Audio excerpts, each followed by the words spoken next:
deixo com vocês agora o Guilherme para falar um pouco do trabalho que vem sendo feito na N1.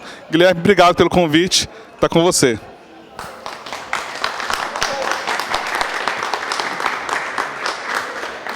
Boa noite a todos. Obrigado, Felipe. Obrigado aí a presença de todos, né? A ANEEL patrocinando todo esse evento que acho que é muito importante. E aí eu preparei para hoje uma fala que não é para ser técnica, exageradamente técnica, mas compartilhando algumas experiências que para mim são marcantes e conectadas com a nossa preocupação de hoje. Para começar, alguns dados que para mim são curiosos e conectam com a parte de saúde e segurança no trabalho.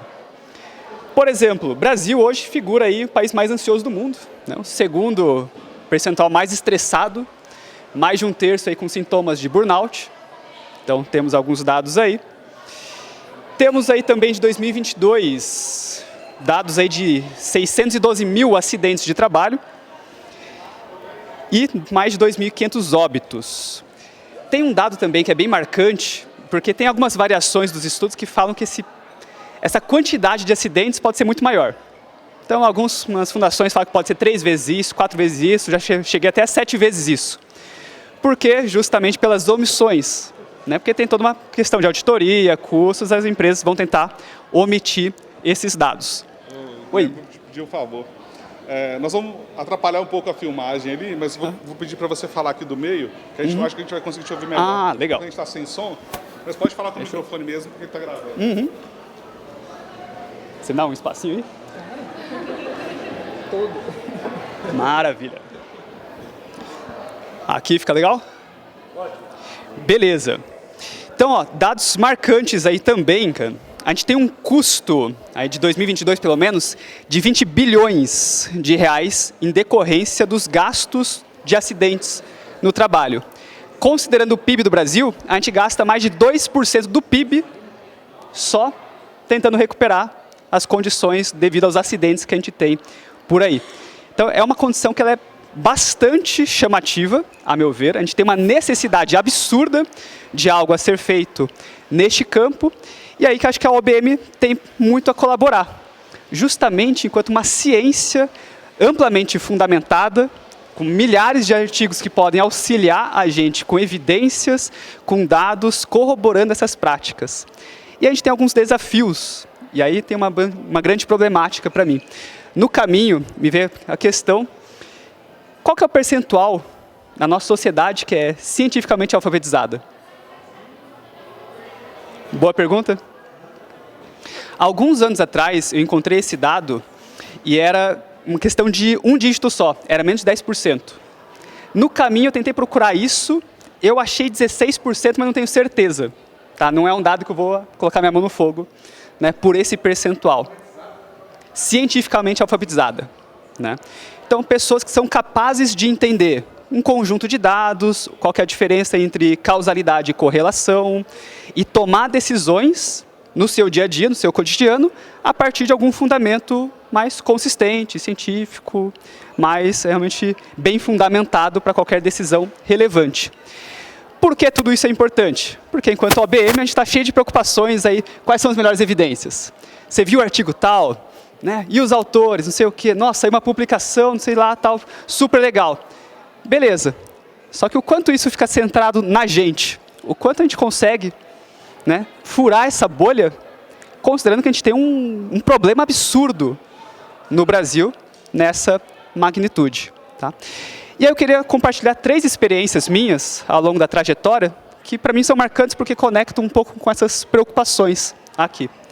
Uma primeira delas, que foi o início do meu interesse pela OBM, isso aconteceu na minha graduação, inclusive com a participação do Helder, né? Você comentou do Helder, o Helder foi muito responsável aí por isso, em que na época eu estava trabalhando numa empresa que era de call center.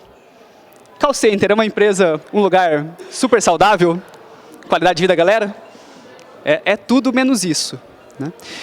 O que era interessante, enquanto as práticas, né, olhando as contingências em vigor, era uma empresa que funcionava 24 horas, então todos os dias, né, 24/7 ali, tanto com parte de cobrança como parte de saúde. Então, temas bem delicados aí para os seus clientes. E eles tinham algumas práticas ali, então depois vai falar sobre cultura, né, analisa essa cultura, né, eles tinham uma cultura de que todas as equipes, todos os colaboradores que eles reclamavam, tinham muito erro, dava problema, tinha atestado, eles tentavam forçar para ir para o turno da noite e da madrugada. Por quê? Porque noite e madrugada os gestores não estão lá. Então você tem toda uma contingência de fuga e esquiva da própria gestão para não se incomodar com aquela galera que realmente ia para o embate, reclamava, né, tinha lá uma série de problemáticas que estavam em jogo. Beleza. Piores indicadores da empresa toda, obviamente, noite e madrugada, inclusive com índices altíssimos que eram monitorados pela empresa de atestado falso. Né, nos corredores todo mundo sabia assim, você quer um atestado? Você vai no médico, você fala quantos dias, paga um valor tal lá, atestado falso. Então, todos os indicadores horrorosos. E foi marcante porque nessa época eu estava lá no segundo, terceiro ano da graduação, e aí conversando, o Helder foi meu professor, conversando com ele, né, supervisão de corredores, né, falou, cara, você já prestou atenção nisso? Você já está analisando isso daqui? Tá, o que está sendo reforçado? Por que isso acontece? Né? E basicamente comecei a analisar que era uma cultura nessa empresa, que a gente observa em várias outras, que ela é preponderante coercitiva, absolutamente muito punitivista. Então a gestão fuga e esquiva, para não se incomodar com a galera, qualquer problema, somente punição, mas zero reconhecimento, valorização de qualquer comportamento adequado. Então a contingência que está em vigor. Né? Como que a gente lida aí com isso? Tá? E aí isso era tão claro naquela gestão, que eles tinham aquelas práticas de feedback, somente quando o erro acontecia, que era apelidada carinhosamente de feedcrel, crelback, vai ficar na gravação isso, né? Maravilhoso, né? O fodcrel, coloca um sinalzinho depois, né? Lá na gravação, tem que colocar depois uma tarde ali embaixo da minha fala, né? Mas assim, era basicamente só de punição. O que foi muito chamativo para mim? Eu, enquanto segundo, terceiro ano, comecei a seguir aquelas dicas, entender, o que está sendo reforçado? Como que a gente começa agora a reforçar o comportamento adequado?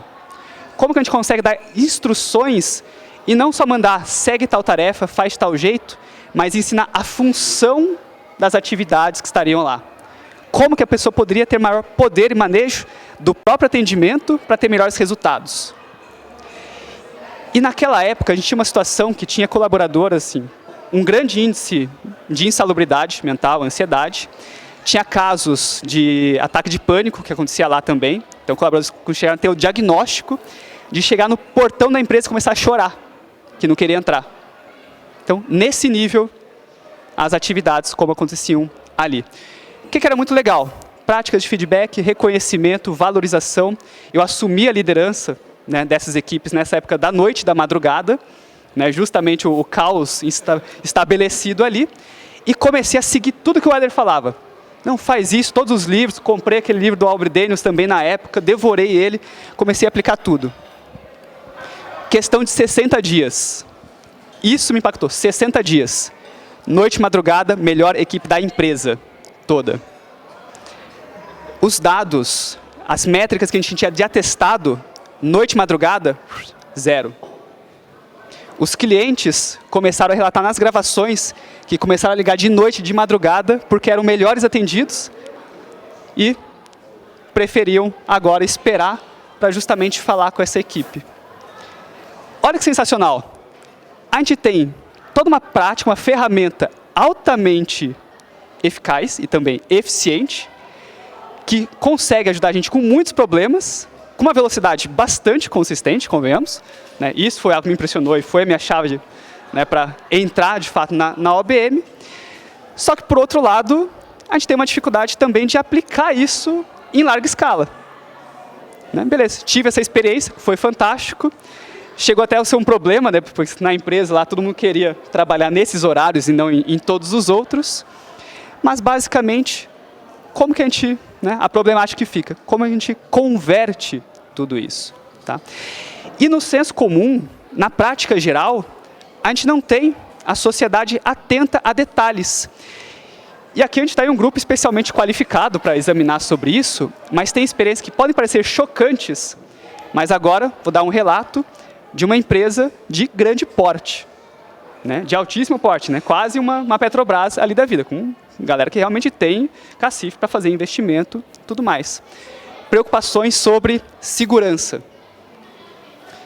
Segurança, discurso, em primeiro lugar. Então, tem o tal do DDS, Diálogo Diário de Segurança, falando o quanto que é importante. A gente pode fazer todas as críticas, o quanto que o tema escolhido fazia sentido para as equipes, né? Mas não vou entrar nesse mérito, nesse ponto. Mas a sutileza das contingências que estavam em jogo. Toda uma preocupação com segurança. Todo mundo que se acidentava em alguma atividade mais crítica, relevante, né, comum da empresa, tinha um fluxo que foi montado lá, que tinha que compartilhar as informações para que também todo mundo pudesse entender o que estava em jogo e aquele acidente não se repetir. Aí olha só a grande questão. Vou pegar aqui um voluntário. Seu nome aqui. O Pedro. Imagine-se nessa situação. Você faz parte de uma empresa, regra de ouro, segurança em primeiro lugar, você se acidenta, e aí o que a empresa tem um fluxo de tratativa sobre isso? Eles falam, ó, o Pedro causou um acidente, como a gente está preocupado com todos vocês, e a gente não quer que ninguém mais se acidente, dava um microfone para o Pedro, colocava ele num tablado, e ele tinha que contar como que ele causou um acidente. Então ele tinha que explicar para a empresa toda de que forma ele foi responsável por, às vezes, zerar o placar de acidente, né, gerar todo um transtorno, aí por vezes ali, né, toda aquela expectativa das equipes por trás. Parece chocante, não parece? Mas é chocante para a gente que está sensível às contingências que estão em vigor. Né? Nessa empresa, olha a sutileza. Você acha que as pessoas compartilhavam que tinha um acidente? Nossa, tivemos um acidente aqui. Nossa, me machuquei, vou aqui relatar alguma coisa? Zero relato. Né? Qual que era o discurso? Né? Essa empresa era de logística, então tinha tanto atividades ali de cortes, como também algumas de pedra também com os trens, tudo com uma retada no pé. Os discursos, majoritariamente, nossa, estava jogando uma bola com a galera no final de semana, machuquei o pé. Né? Ou estava num churrasco com a galera, cortei a mão. Né? Basicamente, jogar uma bola de churrasco era de altíssima periculosidade naquela região. Né? Não aconselho ninguém se arriscar, basicamente, a fazer isso. Parece engraçado, parece chocante, mas justamente, algo que a gente, com muita tranquilidade, a gente consegue entender as contingências que estão em jogo.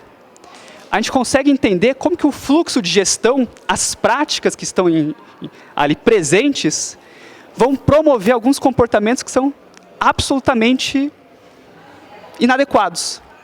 Né? E a gente acaba levando um outro resultado que não é óbvio para as empresas, é o quanto você tem essa omissão das informações, mas você está aumentando o potencial de risco. Por quê? Porque agora tem um monte de problema que não chega para você. Ninguém compartilha. Ninguém fala o que está acontecendo, os potenciais de risco, como lidar com isso. Porque tem medo, terror e desespero das contingências sociais que estão imperando lá dentro. Então, a intenção é boa. Na prática, justamente por não ter visibilidade das contingências que estão em vigor, como que a gente define um processo ali? Basicamente, você tem todos os efeitos deletérios, prejudiciais, consequentemente, saúde e segurança fica lá embaixo, com altíssimo potencial de risco de segurança para as pessoas, e a insalubridade em um contexto que é altamente estressor, altamente ansiogênico, né, que você não consegue também mobilizar as pessoas para ter uma integração frente àquele resultado, porque todo mundo tem medo. E aí você tem uma outra decorrência, né, quando você se acidenta em uma situação como essa, você vira o alvo. Aí você fica torcendo para alguém mais se acidentar, e aí você a pauta da vez. Não, porque agora não é mais o Pedro, é o fulano agora.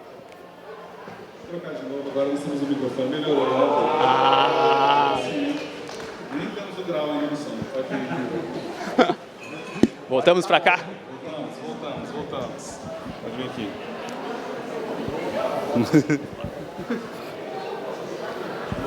Agora, olha só que maravilha. Então, esse é um ponto que é bastante impactante para mim. E um último dado, uma última experiência, que também para mim foi bastante marcante.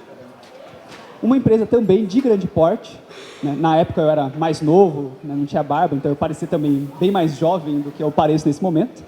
Né? Parte triste, mas faz parte da vida aí, né? Então estamos aí. aqui, ó.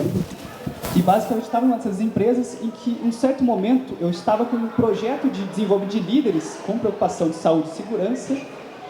E o líder que eu estava em contato, né, que eu ia atender naquele momento, ele tinha mais, né, tempo de idade, ou melhor, mais tempo de casa na empresa do que na época eu tinha de idade. Né? Fantástico. Né? Primeira experiência, cheguei ali, como que foi? O líder me recebeu, aí falou, beleza, vamos conversar? Vamos conversar, pode ir ali. Aí ele foi lá conversando no celular, o pessoal entrando na sala, conversando com ele, estava com o rádio ali que atendia o tempo todo, ele acendia o e-mail. Né? Basicamente, em um certo momento ele falou na minha cara, cara, eu tenho 30 e poucos anos de casa, você quer me ensinar alguma coisa aqui? Aí basicamente, beleza, né? Show de bola, legal, né? Ótima situação, bem confortável. Que eu comecei a argumentar, não, eu entendo o seu posicionamento, mas assim, o meu papel aqui não é trazer o meu achismo, né? O meu viés. É justamente que o meu papel é tentar transformar milhares de pesquisas feitas por diversos profissionais, pelo Brasil inteiro, as melhores evidências, e tentar articular isso em uma proposta para você. Né? O que eu acho irrelevante. Uma coisa está acontecendo legal ali.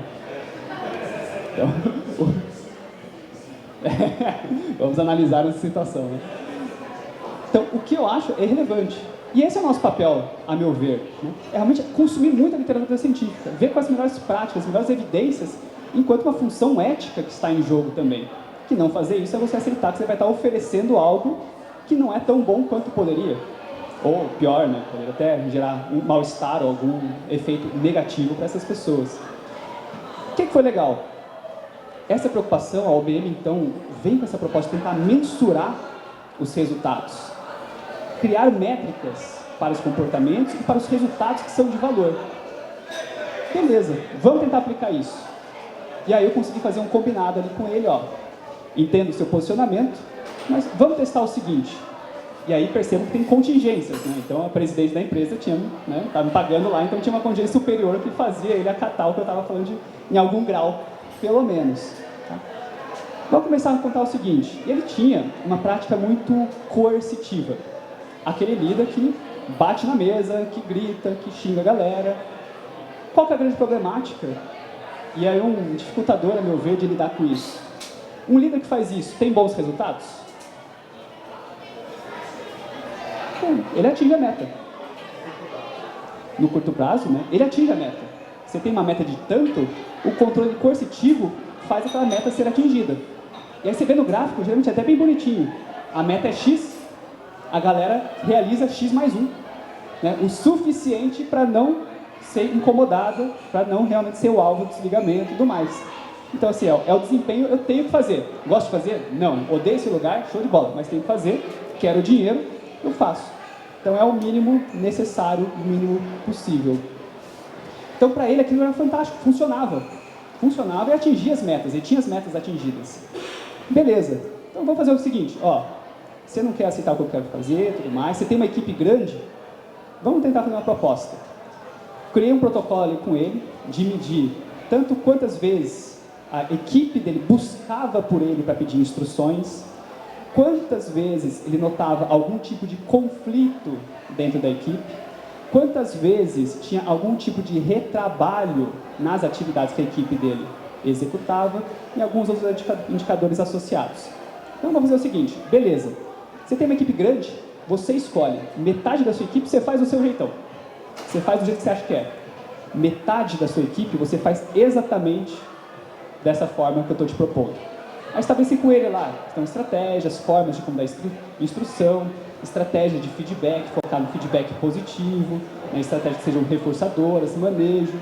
Né, e aí, programei ali de voltar um mês depois, para ver depois uma segunda conversa com ele. Beleza, voltei um mês depois, como que ele me atendeu? Aí a conversa mudou. Aí foi divertido.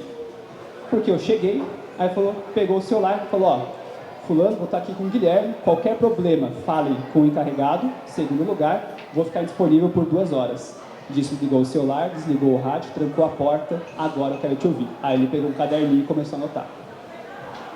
Olha que legal, questão de um mês, a pessoa foi capaz de perceber mudanças significativas.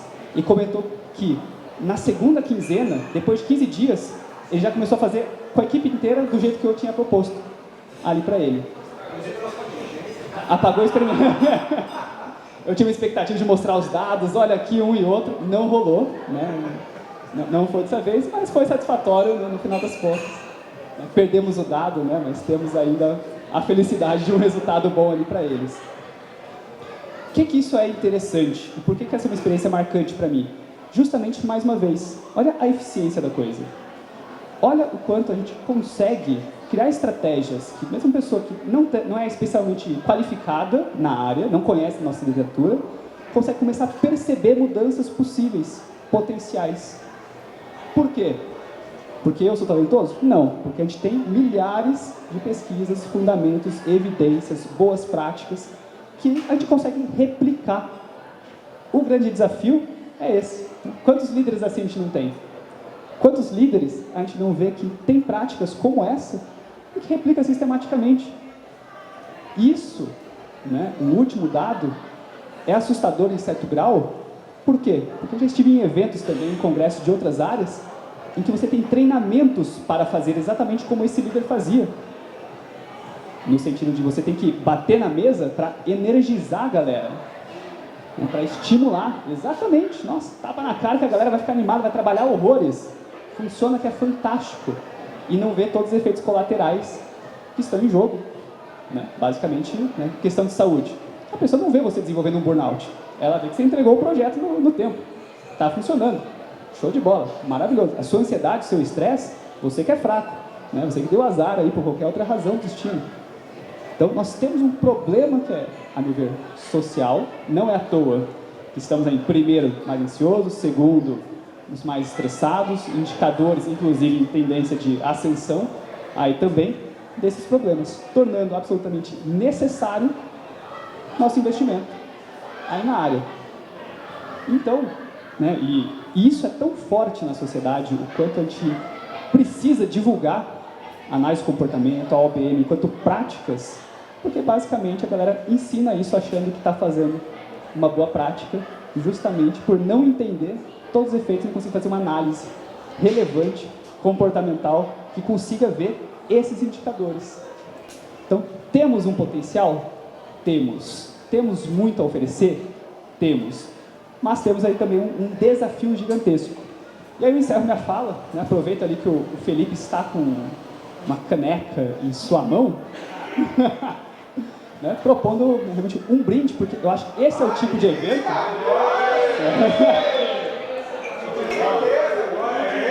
Agora sim, né? Um brinde a todos.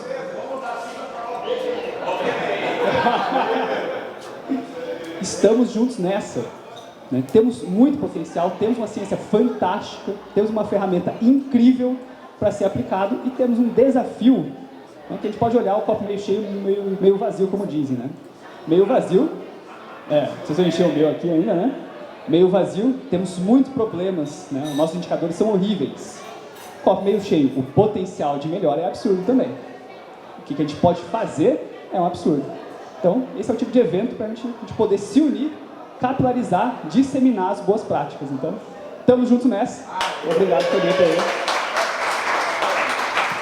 Obrigado, Guilherme.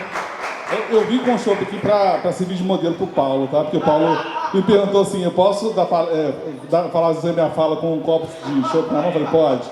Então eu estou aqui mostrando, tá? O evento é para ele. 2. Pessoal, excelente aqui. Obrigado. Cadê o Guilherme? Ah, tá ali. Obrigado.